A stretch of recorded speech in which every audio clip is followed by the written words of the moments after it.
Oi, meus amigos e minhas amigas, boa noite. Hoje a gente vai falar de um tema muito caro, pelo menos a 70% da população, né?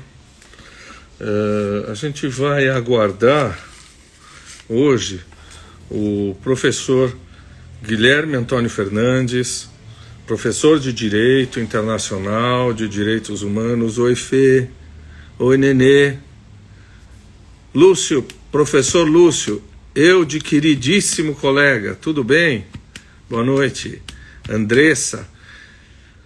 Então, eu estava dizendo que mais de 50%, ou talvez 70% das pessoas, minha amiga Adri, tudo bem?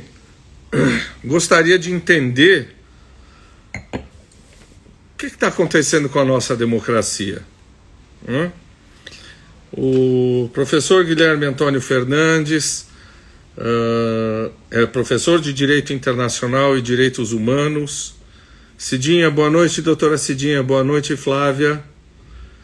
O que está acontecendo? Será que a gente vive uma democracia? O que é, afinal, uma democracia? Quer dizer, existem vários estágios de democracia. Eu não sei em que estágio a gente está.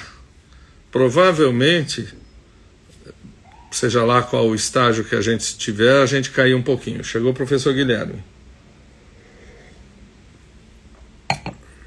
Vamos lá.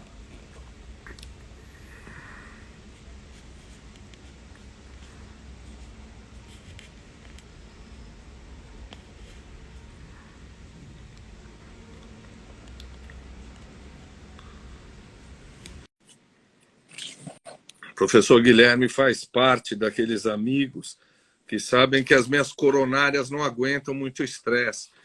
Guilherme, boa noite. Boa noite, Itaque. Tudo bem? Você está me ouvindo bem? Estou te ouvindo muito bem. Muitíssimo prazer. A gente trocou muitas correspondências por WhatsApp. Eu já o conheço de ver entrevistas brilhantes suas e te agradeço demais você ter aceito esse convite. Aliás, eu tenho que agradecer também a sua prima, a Mônica, não é sua prima? Isso, a Mônica. Olha, a Mônica é prima de todo mundo, que é muito legal, muito inteligente, muito brilhante. Eu preciso fazer uma lista de primos dela para entrevistar. Bondade e gentileza, Itaque, mas Ó quem entrou aí, ó quem entrou. é, A tá minha aqui, mas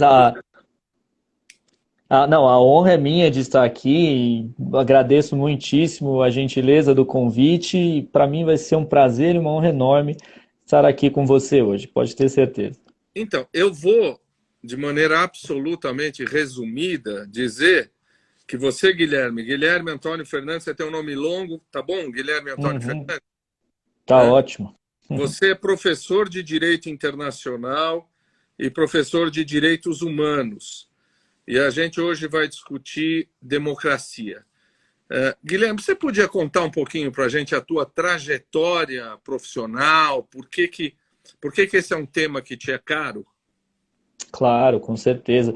Afinal de contas, né, isso vai estar dentro, acho que, da nossa conversa hoje, né, mas, bom, a minha trajetória, para ser bem breve, né, eu sou bacharel em Direito pela Universidade de São Paulo, fiz uma breve especialização, né, em Ciências Penais, depois um mestrado, né, na USP, cuja temática envolveu centralmente, né, a questão dos direitos humanos e a imigração, e logo depois o doutorado, né, o doutoramento também com a centralidade da temática no direito internacional dos direitos humanos. E a democracia, para mim, é um dos temas mais importantes, porque, no fundo, não há possibilidade de discussão de direitos humanos se não existe uma democracia, né? Aliás, se a gente observar com cuidado a Declaração Universal dos Direitos Humanos de 1948, a gente vai perceber lá no finalzinho dela, nos últimos artigos, que há expressamente, né, ali a sinalização da democracia como condição sine qua non para a promoção e afirmação dos direitos humanos. Então a gente já pode, digamos assim, desde cara, perceber que quanto menos democrático o ambiente, a possibilidade de violação de direitos humanos aumenta.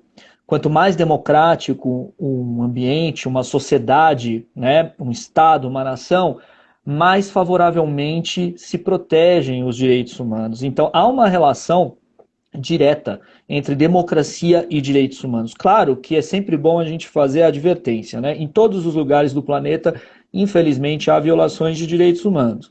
Todos os estados do planeta violam, numa medida ou outra, os direitos humanos.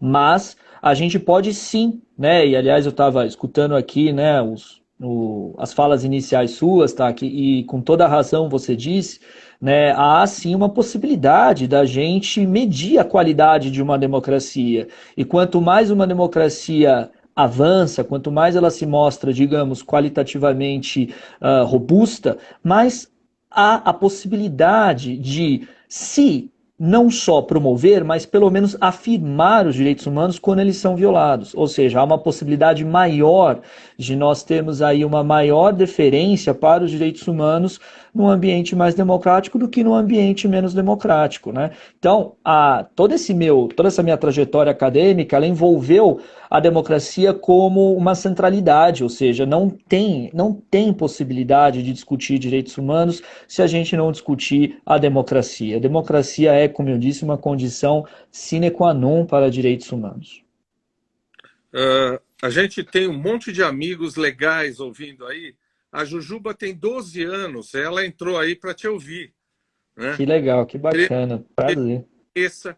E o amigo aí, Olavo, espero que não seja o Olavo de Carvalhos.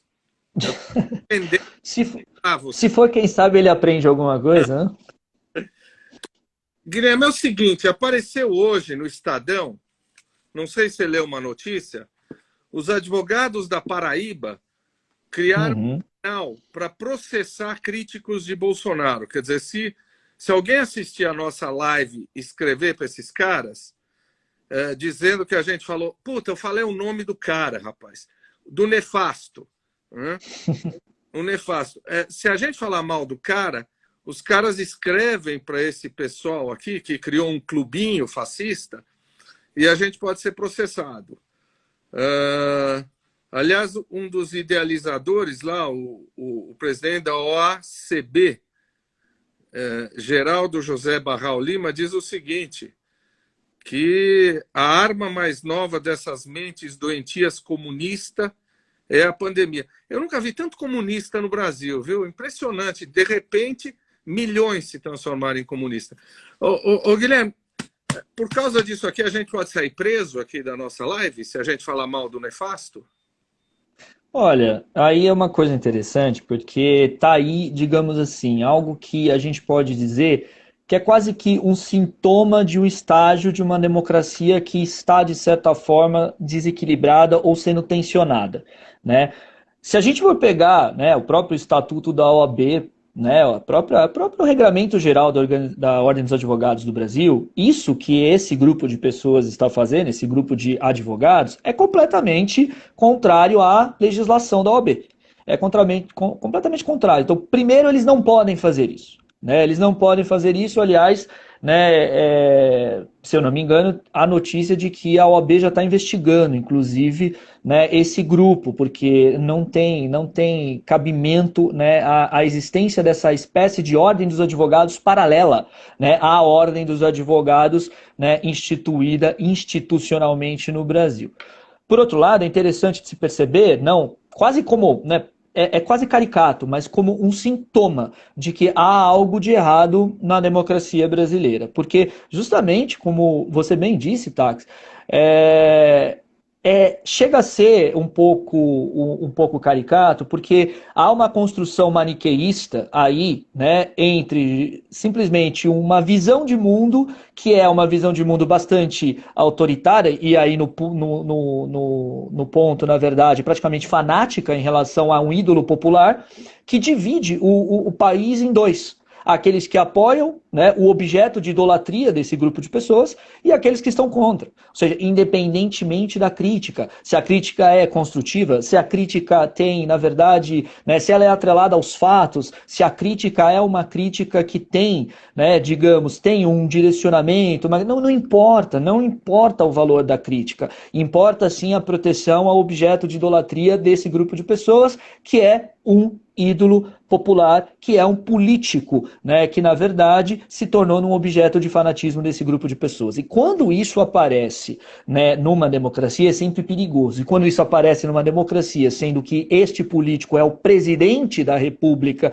deste país, se torna mais perigoso ainda. Ou seja, então nesse sentido, eu costumo ver, né, situações como essas sobre essas duas facetas. A primeira, sobre o aspecto institucional, é uma coisa ridícula, né? Agora, sobre esse aspecto político, é algo para a gente notar que pessoas que a gente poderia, à primeira vista, dizer, olha, são todos advogados, certo?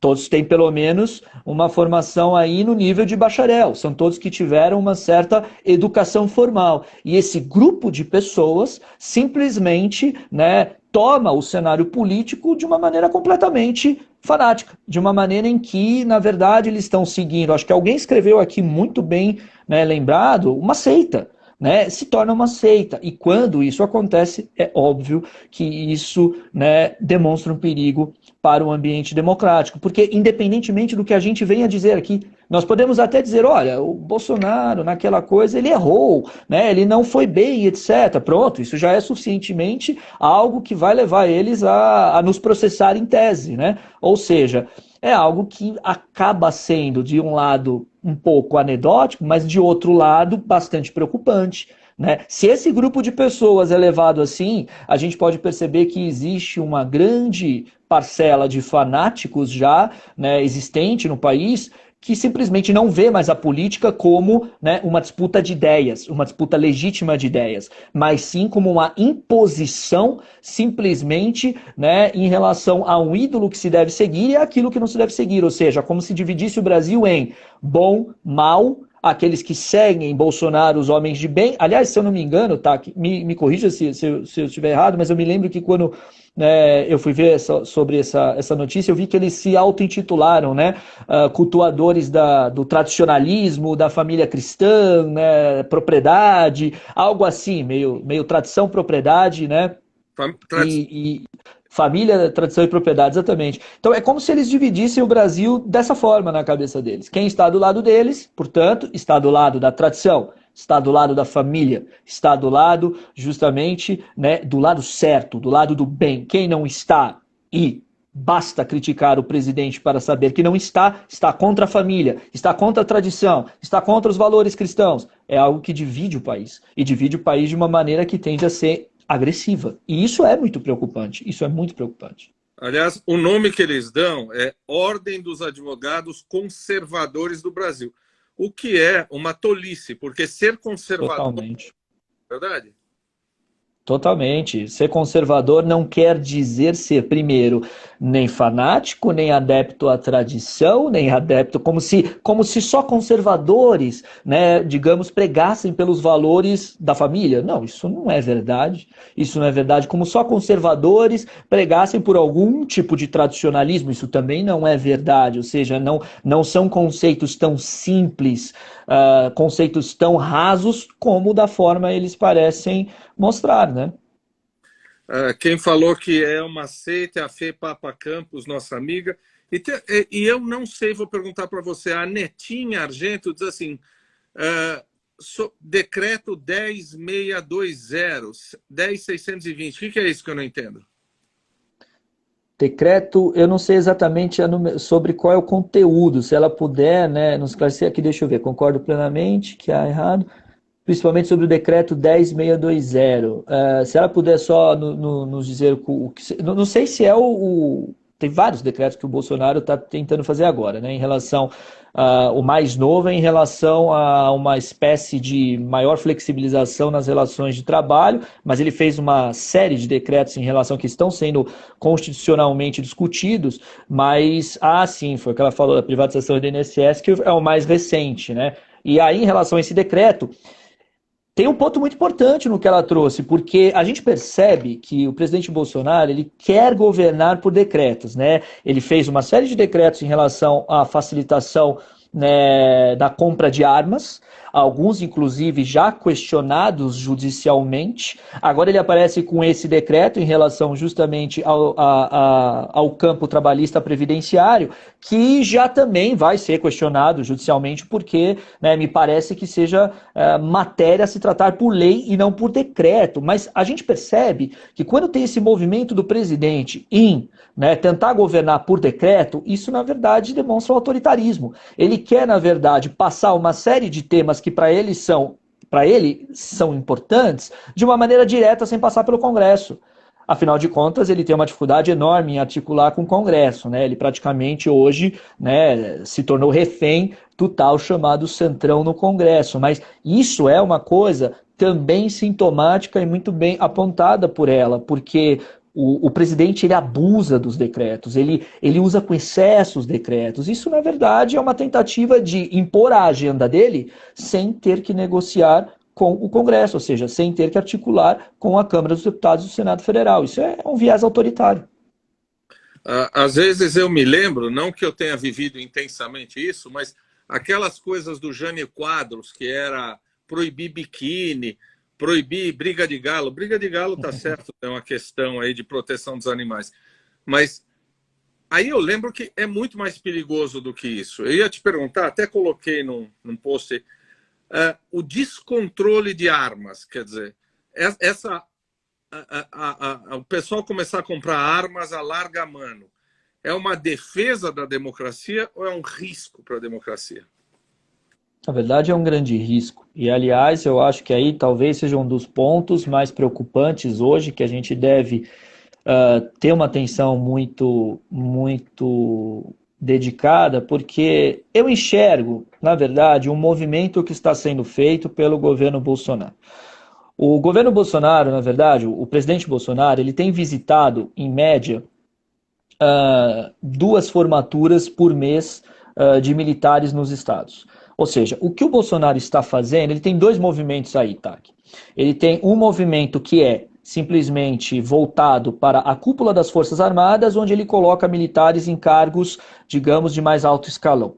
E ele tem um movimento mais voltado para, digamos, os quartéis, onde você tem ali, né, os postos mais baixos, né, os mais, digamos assim, os soldados rasos. Um movimento que é mais, digamos assim, de ir lá, dar uma atenção, conversar, fazer discursos, né, seduzir. É o que a gente chama de bolsonarização dos quartéis que vem acontecendo. E aí a gente tem nessa estratégia dele, juntamente com, né, essas medidas de flexibilização de aquisição de armas, né, uma orientação muito perigosa para 2022. Em que sentido? No sentido de que Bolsonaro, ele me parece, né, segue a cartilha do seu outro ídolo maior, Donald Trump, que, como nós vimos, né, teve aquele final bem melancólico, né, nos Estados Unidos, mas sem deixar de ser traumático, né? Talvez tenha sido o dia mais vergonhoso da história da democracia dos Estados Unidos, a invasão do Capitólio no dia 6 de janeiro desse ano. Bolsonaro ele vai copiando de certa forma, só que ele vai copiando com as adaptações que ele tem aqui. O Trump, ele de certa forma fez, digamos, uma coisa semelhante com os movimentos supremacistas brancos nos Estados Unidos. Aqui o que o Bolsonaro faz não é com movimentos de supremacia, movimentos racistas. O que ele faz é com os militares. Ou seja, isso está dentro de uma estratégia de armar a população, ter quartéis ao seu lado. Então me parece que, caso o Bolsonaro chegue em 2022, num segundo turno, e acho que dificilmente ele não chegaria num segundo turno se ele chegar até 2022. É muito difícil o presidente da República, com a máquina administrativa federal na mão, não chegar no segundo turno. É muito difícil.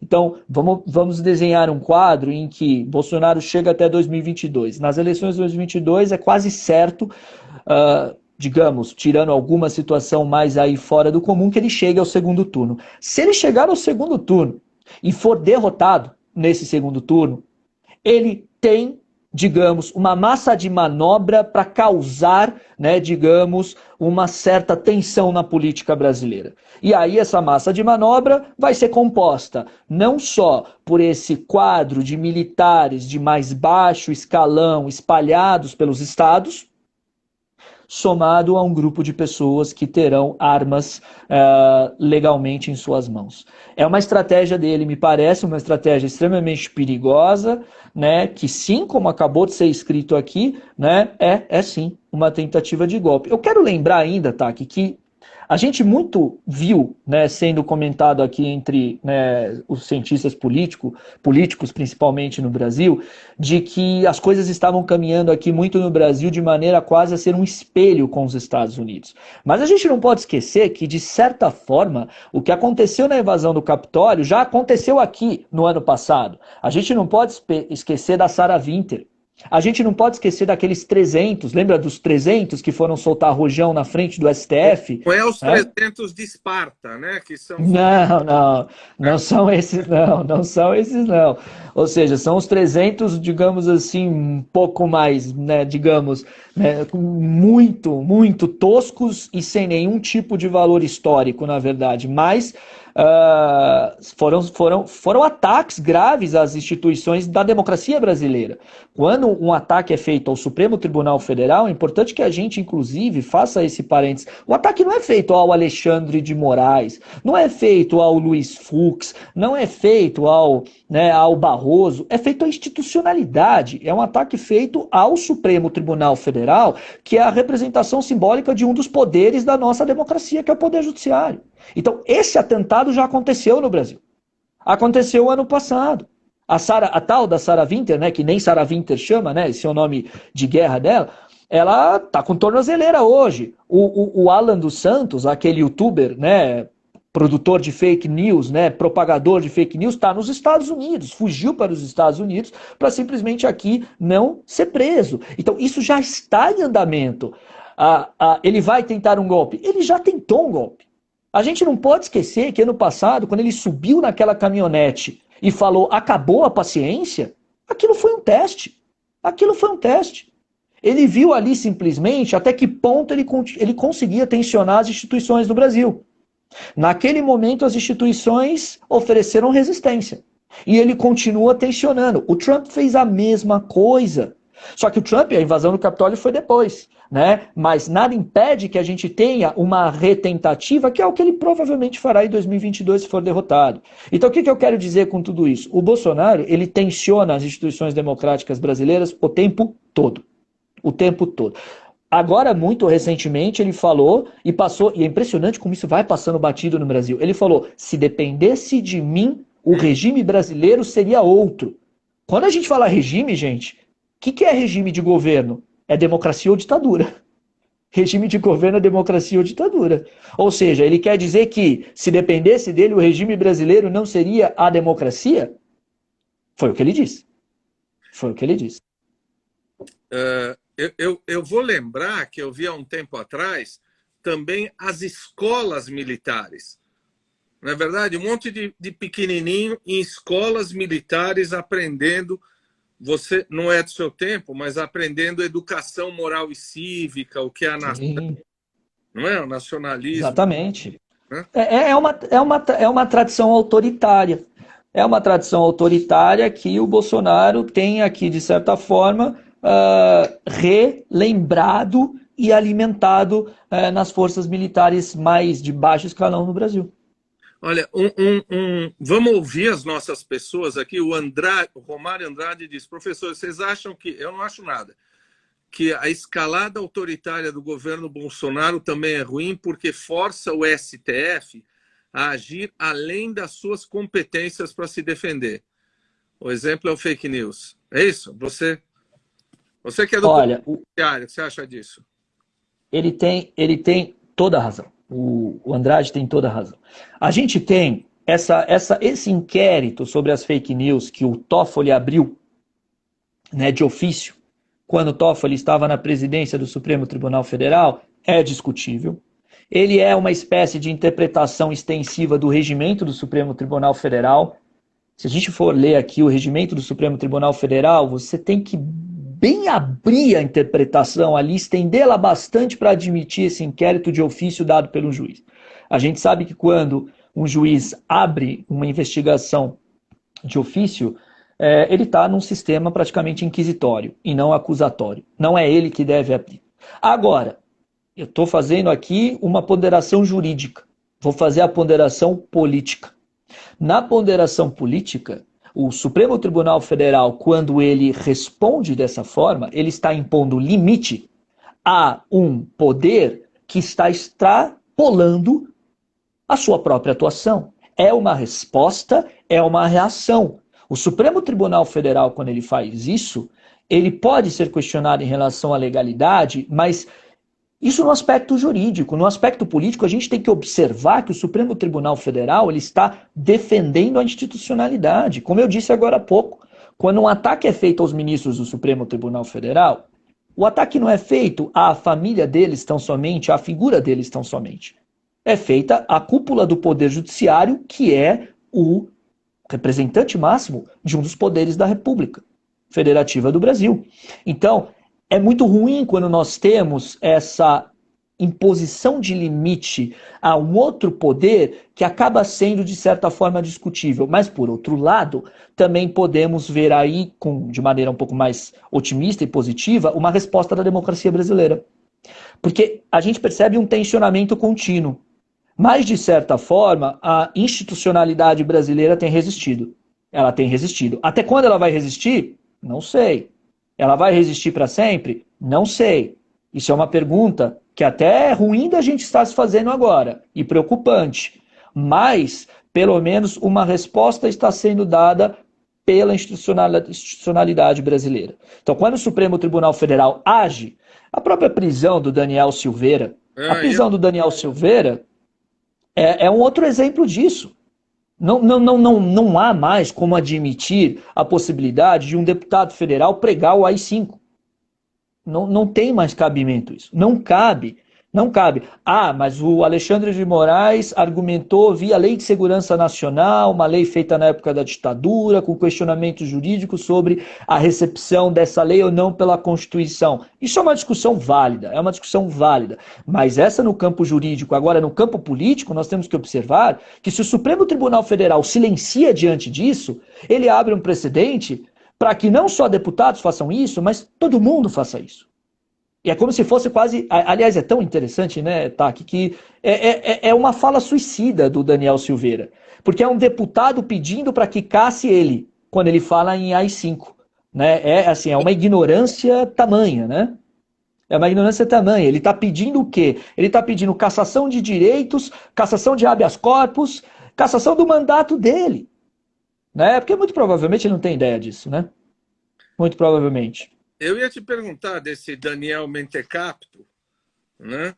Um monte de gente, não sei se você viu, aliás, eu vou falar, algumas pessoas da colônia grega me atacaram na última semana, porque botaram a cara desse Mentecapto escrito assim, herói, nós vamos até o tribunal de não sei aonde, de Haia, sei lá o quê, para proteger o direito à livre expressão democrática. E alguns juristas, até alguns colegas seus, disseram o seguinte: pedir o AI-5 não é crime. Agir para o golpe, agir para o AI-5, aí é crime. É verdade isso ou não? Olha, eu acho que esse é um outro ponto que a gente precisa esclarecer muito bem no Brasil. Né? A liberdade de expressão, ela tem limites. Não existe nenhum direito absoluto.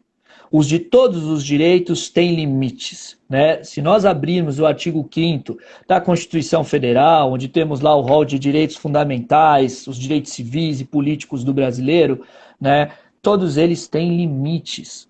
Nenhum tipo desses direitos pode ser utilizado para que se fomente, se elogie ou se impulsione o cometimento de crimes. Ou seja, a liberdade de expressão, é muito engraçado que eles querem, na verdade, reduzir a liberdade de expressão, mas sempre aplicam a liberdade de expressão quando os excessos são cometidos por eles e são, né, aí, né, objetos de advertência.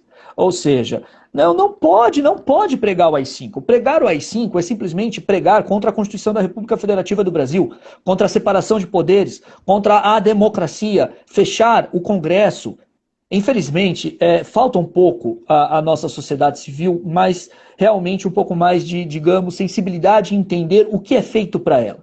A Câmara dos Deputados, ela é feita para ter o quê? Para ter a representação do povo. O Senado para ter a representação dos estados que compõem a federação. Quando alguém pede para fechar a Câmara dos Deputados, alguém está pedindo para se calar, para simplesmente se calar. Ou seja, ali estão os representantes que nós escolhemos nas nossas eleições para nos representarem. Então nós estamos simplesmente pedindo para que nós nos calemos, para que um grande salvador da pátria, um grande líder carismático, popular, etc., nos salve. É simplesmente isso.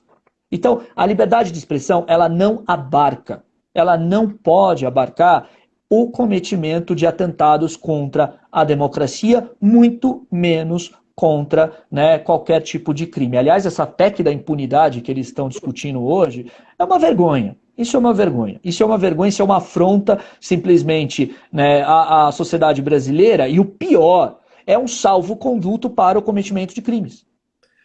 É que eu acho que isso nos coloca numa armadilha, né? Se a gente diz que isso é um bando de vagabundo, a gente de alguma maneira pode estar se aliando a essa história de que o Congresso não presta para nada, de que o STF não presta para nada, porque esse é um discurso fascista, né? A partir disso, a gente fechar tudo, porque nada vale a pena, não é assim? Todo discurso que nasce a partir da agressividade, ele tende a um fascismo. Né? Aliás, um dos elementos do fascismo é a violência. Eu gosto muito, Taki, de uma frase do Primo Levi, que é a seguinte, né? Todo tempo tem o seu fascismo. Né? Ou seja, o fascismo não foi, né, uma exclusividade da Itália do Mussolini. Ele não foi simplesmente digamos, né, um conceito político que nasceu histórico e morreu ali, né, depois da Segunda Guerra Mundial. O fascismo, eu gosto de ver ele como uma possibilidade humana no setor da política. Ou seja, o fascismo ele é calcado na violência, na agressividade, na submissão a uma autoridade carismática. Ele é fomentador de medo, ele gosta de construir inimigos objetivos, né? Ele gosta, inclusive, ele tem, aliás, uma faceta sempre nessa agressividade, uma faceta machista, chauvinista e bastante sexista. Né? Então, o fascismo, ele é, na verdade, sempre, digamos, possível em qualquer momento. E quando nós tendemos, né, a uma sociedade que acabe assim se dividindo de maneira muito agressiva e muito violenta, como os Estados Unidos estão, como nós aqui estamos, a gente sempre está flertando com possibilidades e movimentações fascistas. Aliás, eu gosto de dizer, inclusive, que eu gosto de dizer porque assim eu compreendo de que, embora o governo Bolsonaro não seja propriamente um governo que possa ser classificado como fascista, né, ele teria que ter outros elementos em todas as suas estruturas, eu posso dizer que o Bolsonaro é fascista. O presidente é fascista. Ele tem uma personalidade fascista, embora ele nem saiba disso, mas ele tem uma personalidade que encaixa bem nesse enquadramento fascista. E é claro, quando o líder do governo é fascista, o flerte com o fascismo é sempre contínuo. Né? Então é necessário que a gente tome muito cuidado, para realmente a gente não descambar na agressividade. Porque, imaginemos, a gente estava falando aqui, inclusive agora há pouco, da questão das armas. Né? Se a gente também parte para uma discussão agressiva, para a discussão que abraça a agressividade e a violência, bom, primeiro nós não estamos armados, né? Eu nunca estarei armado por uma questão, né, ideológica.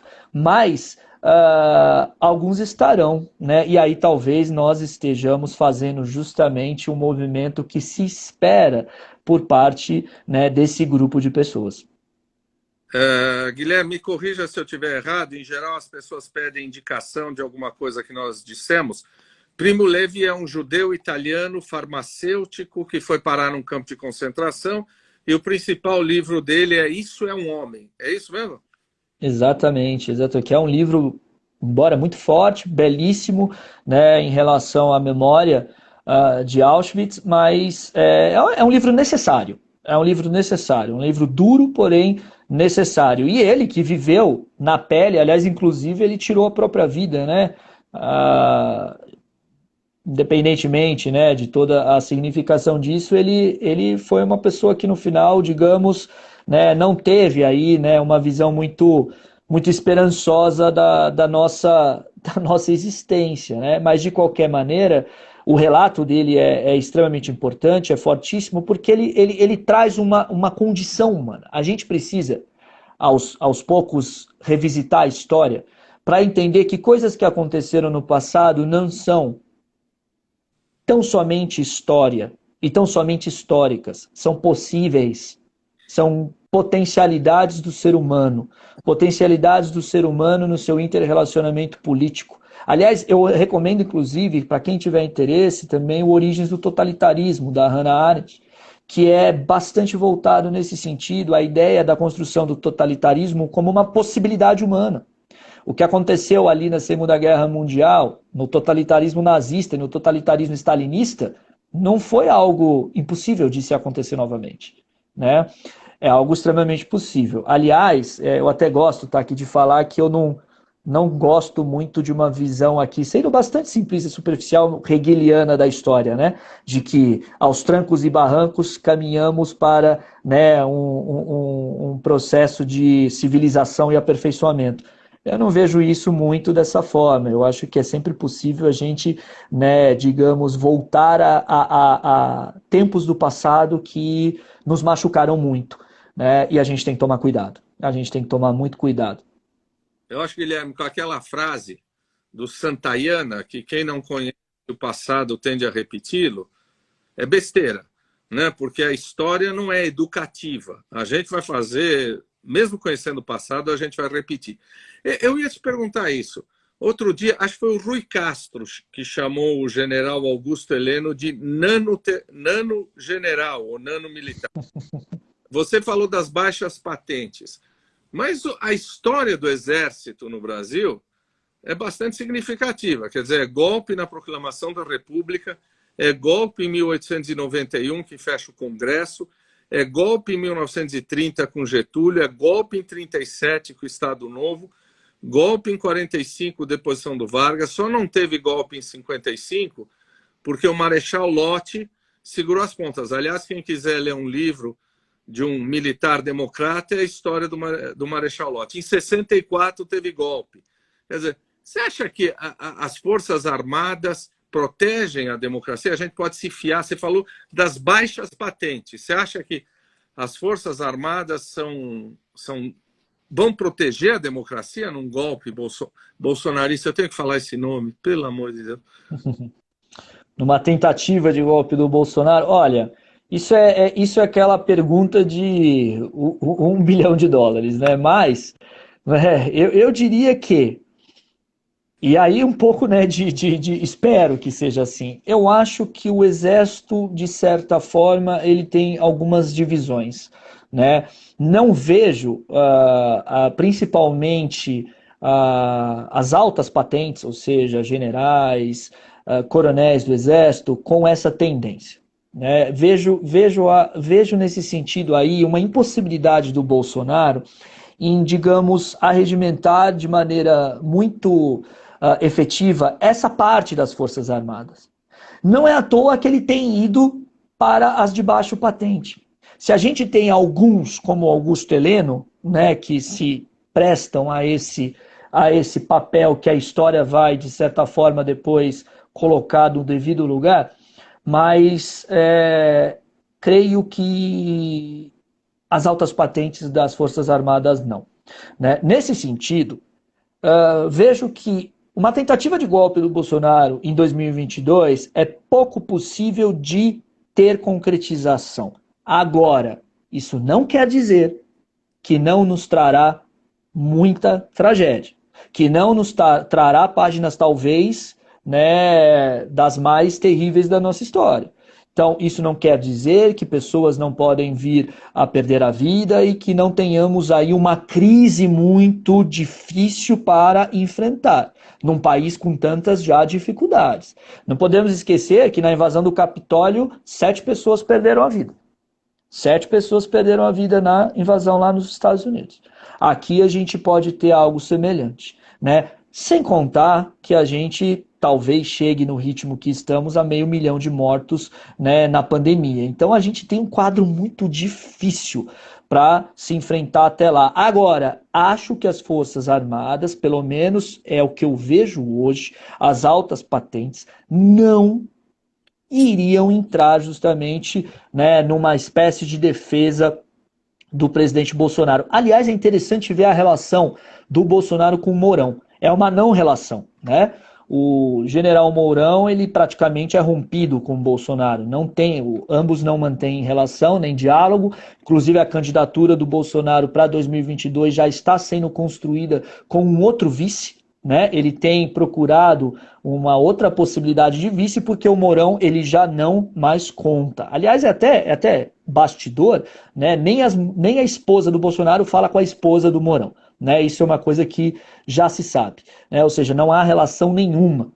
O Mourão ele tem aquela, digamos, lealdade militar, aquela coisa que simplesmente, né, ele acaba, né, não querendo talvez aí herdar o que o Michel Temer herdou, né? Aquela aparência de traidor, a aparência de alguém que puxou o pano, puxou o tapete, né, do presidente. Porque ele não demonstra nenhuma vontade de ser presidente da República. Aliás, a gente sempre tem que pensar que num processo de impeachment, um dos pontos principais para que o processo de impeachment aconteça é que o vice-presidente queira ser presidente, né? Ninguém vai andar com o impeachment se o governo futuro já não estiver sendo montado. A gente não pode esquecer que quando a ex-presidente Dilma tomou o seu processo de impeachment começou a andar, o governo Temer praticamente já estava sendo montado, né? Então, o Mourão ele precisa ter essa vontade de ser presidente, que me parece que ele não tem. Mas, por outro lado, ele também não apoia o Bolsonaro, ele também não corrobora todas as falas do Bolsonaro, ele acaba sendo um amenizador das besteiras que o Bolsonaro fala. Então, eu não vejo as Forças Armadas na sua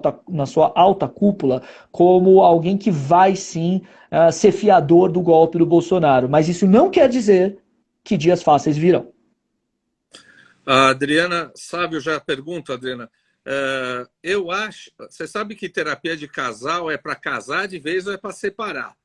Acho que Mourão e Bolsonaro nem terapia de casal adianta nesse momento, né? Já está deteriorado. A Adriana diz o seguinte, botar tanto militar no governo já não é um golpe branco? Não necessariamente, porque, veja, também há uma movimentação. Esses militares que estão sendo colocados em alguns cargos do governo também estão sendo colocados e alocados dessa forma porque o Centrão está pressionando, né, na espécie de acordo que o Bolsonaro fez com o tal do Centrão Fisiológico, né, que hoje controla o Congresso. O Centrão vai cobrar os cargos que ele quer.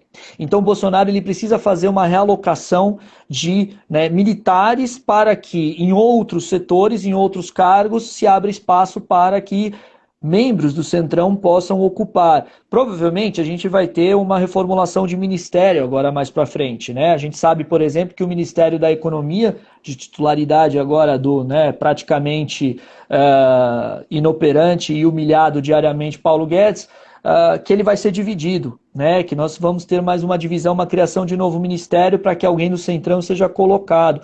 Então, essa movimentação dos militares em algumas áreas talvez seja muito mais para que possa abrir espaço para o Centrão em outras e os militares não deixarem de apoiar o Bolsonaro. Uma coisa que é importante da gente aqui pontuar é o seguinte também. Os militares, eles entraram nessa campanha do Bolsonaro já muito antes, né, das eleições de 2018. Quando a ex-presidente Dilma começou com a Comissão Nacional da Verdade, isso incomodou demais os militares.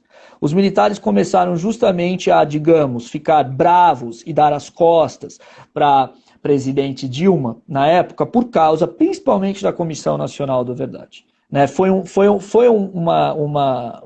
ato de governo importantíssimo, inclusive, da ex-presidente Dilma, que incomodou demais, né, os militares. Muito porque muitos estão vivos, muito porque tem muita história que não se quer que venha à luz.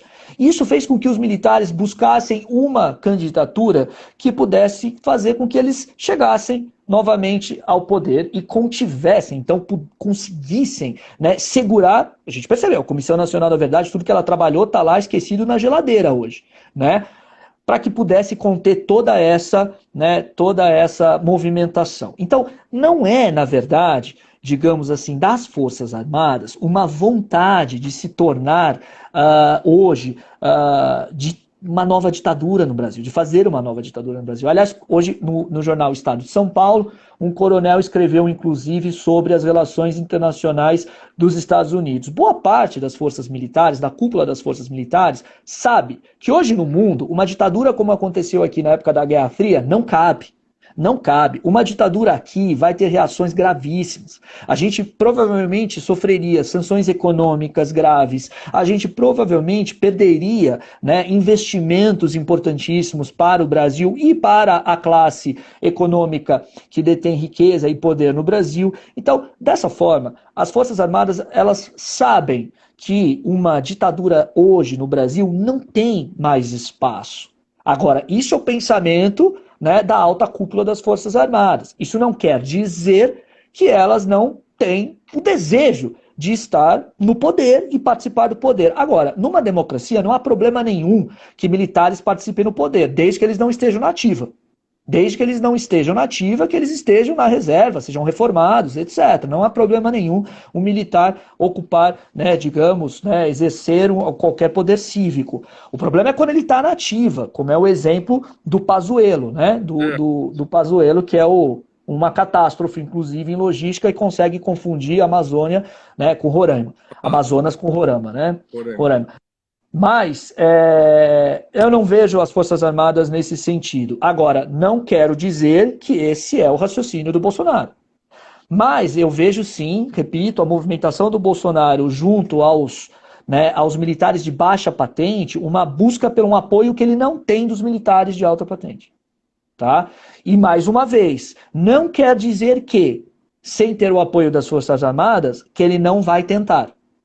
Não quer dizer que ele não vai tentar. Ele já tentou. Ele vai tentar novamente.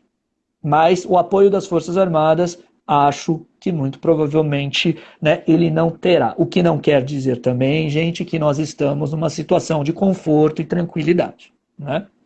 Você falou, quando a gente discutiu Daniel Mentecapto, que tem limites na democracia, né? Quando o nefasto elogia a tortura e elogia o brilhante Ustra, não dá cadeia? Não pode dar cadeia? Isso é crime. Isso é crime. Isso é crime. Mas aí, como são os pontos de tensionamento que toda democracia tem, mas que podem levar justamente à destruição da democracia. Quando o Daniel fala isso, o Daniel, como o Luiz Fux muito bem disse, né? Qual é o sobrenome dele mesmo, né? O Daniel, esse deputadozinho, né, que entrou na vida política por acaso e vai sair da vida política também muito rapidamente por acaso, é uma coisa. Agora, quando o presidente da República fala, é outra. Aí é um tensionamento muito grave, porque é o presidente da República, é quem foi eleito numa eleição majoritária, né, onde tivemos uma votação extremamente expressiva e que movimenta grupos da sociedade. Então aí, claro, é como se nós disséssemos, há uma dupla velocidade dessa punição. Né? O que óbvio, eu tô aqui falando sobre um aspecto analítico, que não quer dizer que seja justo. Que não quer dizer que seja justo. Se fôssemos ali olhar sobre um prisma, né, de justiça ou não, é crime e tem que ser punido.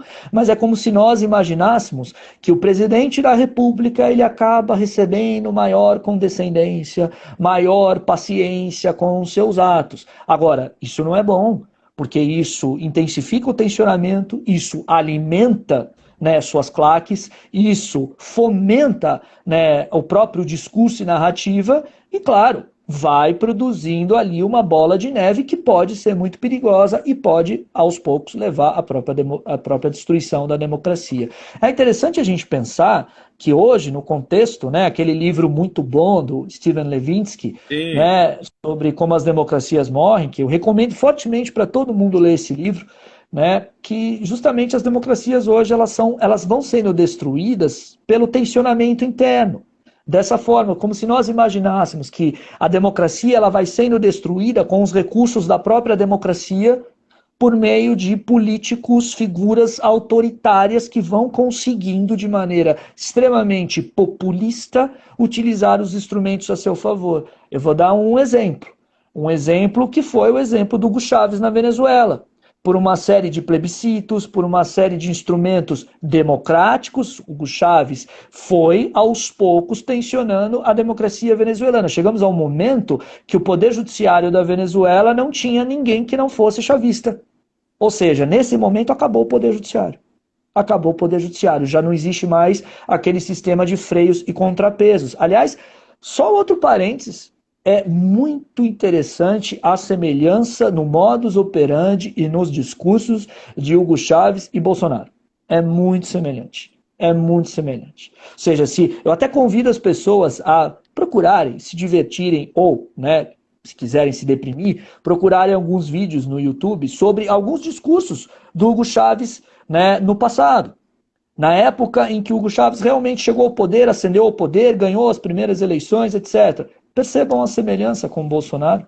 Há uma semelhança. Ou seja, é uma espécie de utilização dos instrumentos da própria democracia para tensionar e destruir a própria democracia. Pô, Guilherme, muito obrigado. Você me deu uma arma para falar para os caras que me chamam de esquerdopata.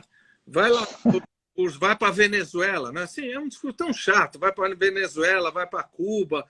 Lula é ladrão, é um pessoal tão limitado. Escuta, eu vou fazer uma pergunta naif, tá bom? O pessoal aí vai me perdoar, eu vou fazer uma pergunta naif. Eu, como médico, vendo o cara sem máscara, hoje o cara chega e fala que a máscara faz mal para as crianças, etc. Eu posso juntar um número de assinatura, sei lá quanto, e processar o presidente da República? Pode sim, pode simplesmente movimentar, pode pedir ao Ministério Público, à Procuradoria Federal, pode, mas aí nós temos um probleminha também. Nós temos um probleminha que é um problema que nós precisamos discutir na qualidade da nossa democracia. Né? Algumas coisas, e aliás, tá, que eu queria muito dizer isso, né? A democracia é uma coisa que nós precisamos encarar como um projeto. A democracia ela está em perigo? Não, a democracia sempre está em perigo. A democracia ela precisa eternamente ser vigilada, né? Vigiada. A democracia ela é uma proposição, ela é um projeto, ela não é um dado, ela é uma construção. É como nós chamamos, ela é uma vis diretiva, assim como os direitos humanos. Então, nesse sentido, toda democracia precisa de aperfeiçoamento e ajuste. Agora, voltando para a sua pergunta, qual é o grande problema? Isso vai acabar caindo no Procurador-Geral da República. E o Procurador-Geral da República, exatamente, o nosso engavetador, ele é muito mais um advogado do presidente do que realmente um membro do Ministério Público Federal. Então, qual vai ser, no final, né, o resultado da sua movimentação como cidadão para que caia na pessoa competente para processar o presidente da República? Não vai acontecer nada.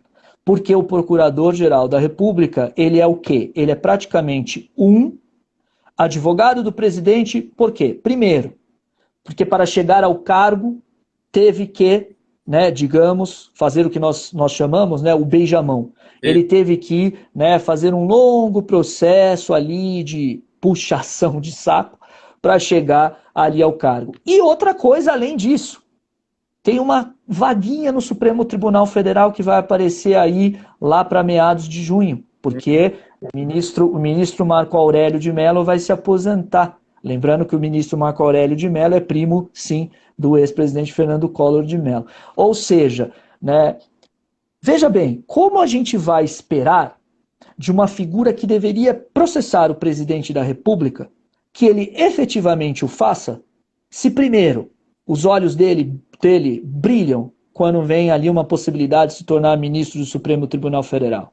E que quando ele fez todo um processo, né, de conversa, encontro, jantares e almoços, né, ele teve que prometer tanto para ser indicado ao pela presidente da República para o cargo de Procurador-Geral da República. É difícil. O que eu quero dizer com isso? Isso é uma coisa que precisamos discutir.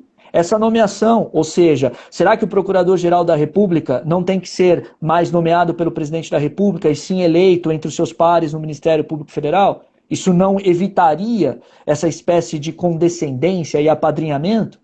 Será que a gente precisa pensar um mecanismo melhor da sabatina no Senado Federal, que é uma sabatina quase que pro forma para se aceitar um indicado a ministro do Supremo Tribunal Federal? Lembrando que o nosso querido Cássio Marques Nunes, né, é um grande Cássio com K, exatamente. Ele é um grande, digamos, eu não sei, ele é um grande, parece que tem um grande coração, né? Porque todos os processos que envolvem os interesses da família Bolsonaro, ele dá um jeito de suspender ou pedir vista, sentar em cima e não deixar andar, né?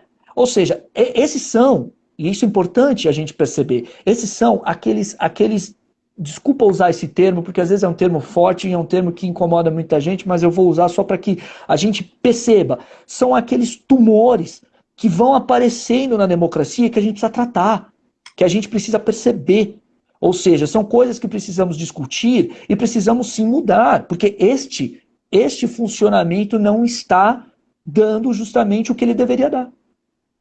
Então, é claro que com isso a gente tem que pensar, a democracia é uma construção, a democracia é um projeto político, a democracia não é um dado, a democracia ela não é definitiva, não quer dizer que em 88 ganhamos uma Constituição e podemos sim então deitar em berço esplêndido e esperarmos, né, que a igualdade venha, que tudo venha, que a justiça social no país venha, não é assim que funciona, nós precisamos simplesmente também zelar pelas mudanças e observar quais são os gargalos que impedem o melhor desenvolvimento qualitativo da nossa própria democracia.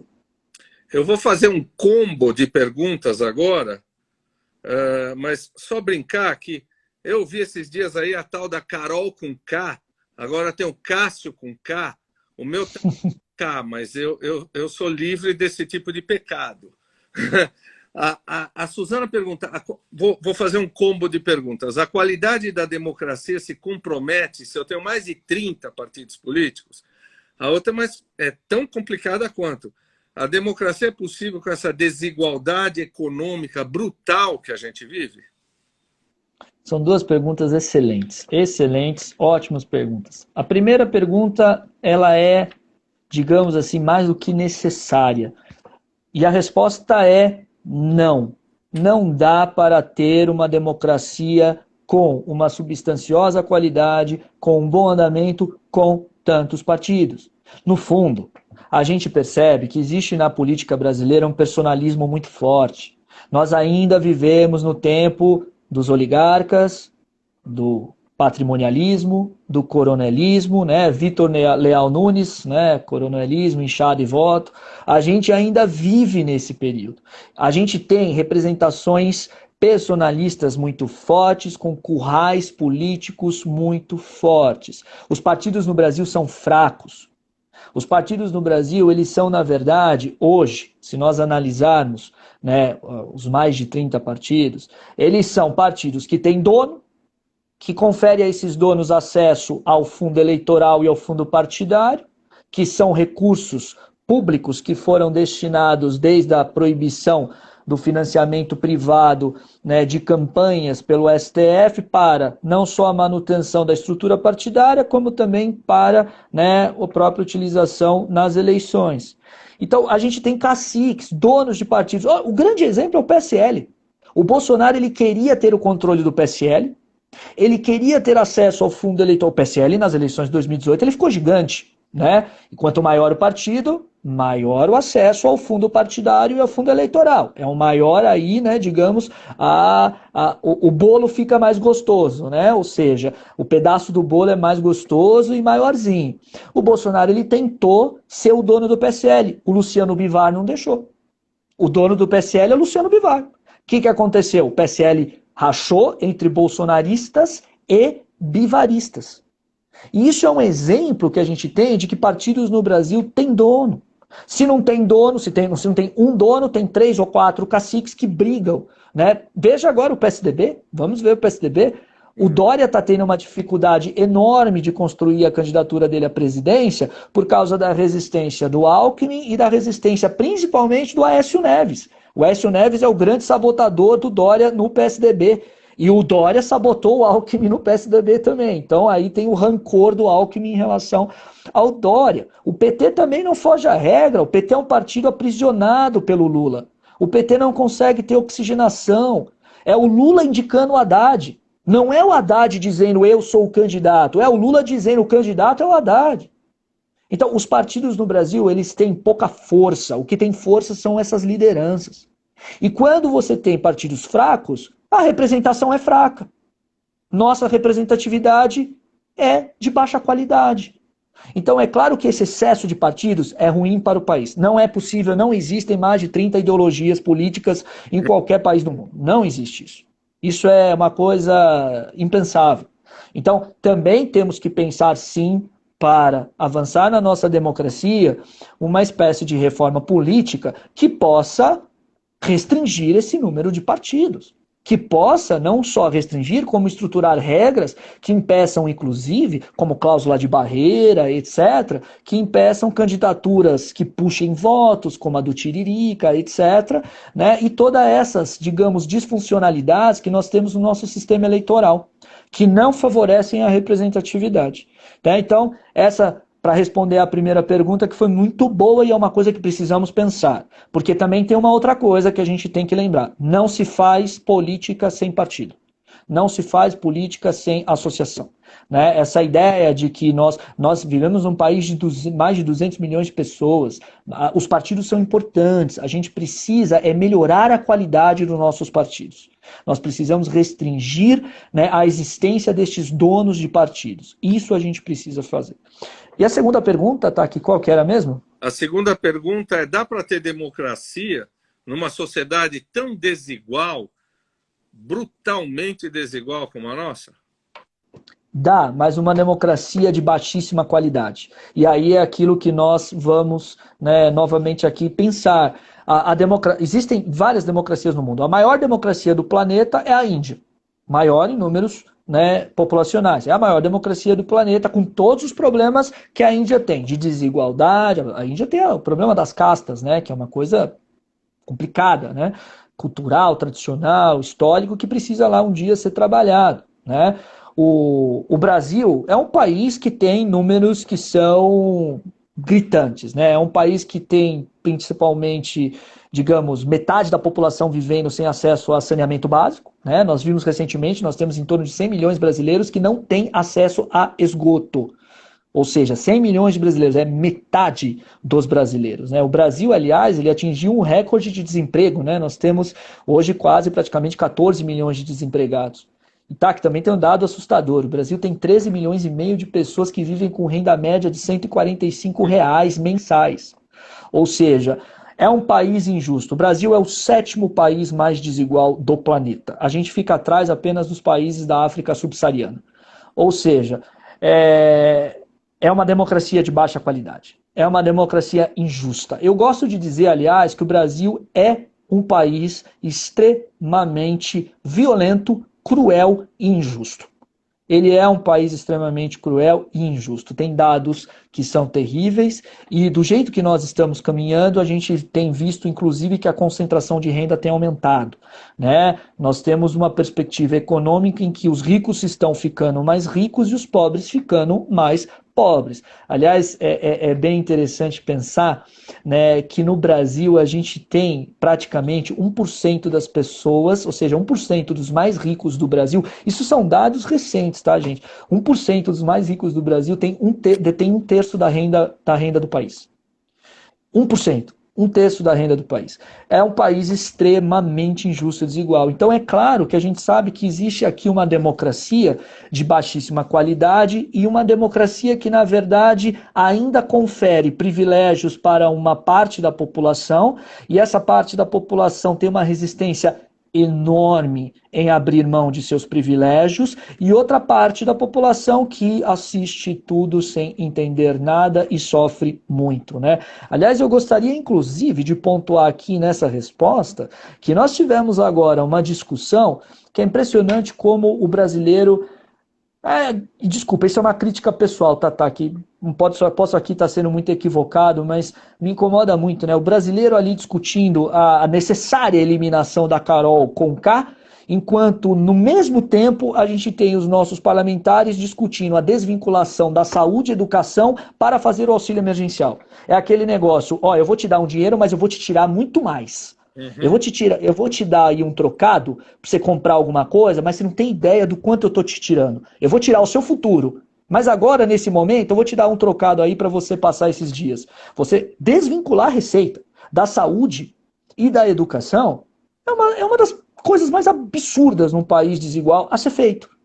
E isso está sendo discutido e nem digamos, nem vergonha, né? Assim, não ficam nem vermelhos, né, ao discutir isso. É uma coisa que é absurda. Então, para responder essa pergunta, sim, é possível uma democracia com tanta desigualdade, mas é uma democracia muito ruim, é uma democracia com baixíssima qualidade, é uma democracia que, sim, confere ainda privilégios para poucos, desgraças para muitos, um processo penal de duas velocidades, um processo penal que é extremamente pesado para quem não tem poder econômico e político, e muito leve e agradável para quem tem poder político e econômico. Aliás, um outro dado que representa muito isso, é um dado que eu fiz questão aqui também de pontuar, porque de certa forma isso ia acabar aparecendo. Se nós pegarmos aqui, né, a nossa população que está presa, ou seja, a população detida no Brasil, e tentarmos analisar qual é a porcentagem dos crimes referenciados às pessoas presas, a gente tem, que a seguinte situação: entre 25% e 30% da população carcerária brasileira está presa por delitos associados ao tráfico de drogas, algo próximo a 200 mil pessoas. 63% das mulheres que estão presas são também por delitos dessa mesma natureza, associados ao tráfico. Crimes que são aqueles crimes muito violentos, como homicídio, latrocínio, etc., é uma pequena porcentagem, curiosamente, não é a maior porcentagem, o que já nos leva a aí ter a própria noção de que um dos piores problemas do Brasil é o tráfico de drogas. Não é o uso, é o tráfico de drogas. Para fazer aqui uma observação. Mas por que eu estou trazendo isso? Não existe porcentagem em relação a preso por crime de corrupção. Não existe. Não existe porcentagem, nós não temos nem 0,5%. Não existe porcentagem aqui que seja, digamos, considerável para entrar no gráfico relacionado a crime de lavagem de dinheiro, peculato, ou seja, crimes contra a administração pública, crimes do colarinho branco. Não tem. Aí se a gente analisa esses dados, o que a gente conclui, que o Brasil tem uma população que adora droga e o Brasil não é corrupto, porque ninguém está preso por corrupção, né? Ou seja, é um país extremamente honesto, mas que gosta de utilizar drogas. Ou seja, tem algo muito errado. Tem algo muito errado. A gente percebe que a gente tem um direito penal aqui que é mais pesado com quem é mais pobre e é extremamente condescendente com quem tem poder econômico e poder político. A Tereza usa um velho conceito marxista, ela fala que o futebol também entretém. Quer dizer, essa história é o ópio do povo. Big Brother é o ópio do povo. Mas futebol não, hein? Futebol é bacana. Futebol é algo que eu discordo de você. Guilherme, você sabe que depois de aqui, eu vou me reunir com o meu time lá do HC para fazer um seminário sobre a metamorfose do Kafka. Tem tudo a ver com o que a gente vê do Brasil. Você sabe que eu sou um cara velho, conservador, e eu vou fazer um elogio a você. Você é foda, cara. Muito obrigado. Imagina, para mim... Tenho que agradecer a Mônica. Escuta, posso te pedir para a gente fazer a Democracia, o Retorno 2 junto? Com toda certeza, vai ser um prazer enorme. Vai ser um prazer e uma honra enorme. Olha, pessoal super entusiasmado. Você vê o nível das perguntas, você vê a vinculação das pessoas. Nós estamos aqui falando há mais de uma hora. Então, ó, você na frente de todo mundo é um conservador de sacanagem, né? Você aqui na frente de todo mundo. Ó, Mônica, parabéns, hein? O cara é foda, viu, Mônica? Muito obrigado, muito generoso pela entrevista que ele nos deu, né? Vamos combinar de continuar a democracia à volta?